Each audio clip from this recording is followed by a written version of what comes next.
Assalamualaikum, jumpa lagi dengan Kak Bina. Okey, hari ni Kak Bina nak buat puding jagung. Cara Kak Bina, kalau nak tahu tengok sampai habis. Okey, jom kita mula. Kak Bina masukkan jagung manis ala krim dengan kena jagung manis 2 tin. Yang kena jagung manis tu pun kalau tak ada pun tak apa, tak ada masalah. Disebabkan Kak Bina ada bahan, Kak Bina masukkan sekali. Okey, susu cair 1 tin, setengah tin susu manis. Kak Bina lupa masukkan lupa on saya punya kamera. Okey, lepas tu ataupun custard yang 300g, tak kisah brand apa pun korang. Okey, boleh je. Lepas tu masukkan air secawan. Lepas tu sedikit garam dengan butter. Butter tu hanyalah option untuk bagi dia kilat, bagi dia cantik. Time ni jangan buka api dulu tahu, tunggu sebati semua. Barulah kita panaskan api macam ni. Kak Bina dah panaskan. Tunggu dia pekat. Kak Bina cepatkan supaya tak bosan tengok video Kak Bina, okey?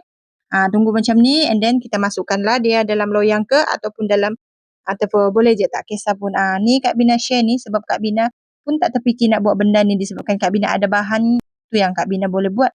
Manalah tahu Kak korang pun ada bahan tak tahu nak buat apa, buat je macam ni. Senang saja, boleh jadi sarapan pagi, boleh ataupun minum petang. Makan sejuk-sejuk memang sedap. Macam ni lah rupa dia. Tapi macam ni masukkan, silakan hantar-hantar dia supaya dia nampak sebati ke atas. Jadi yang macam ni, tengok cantik, sedap.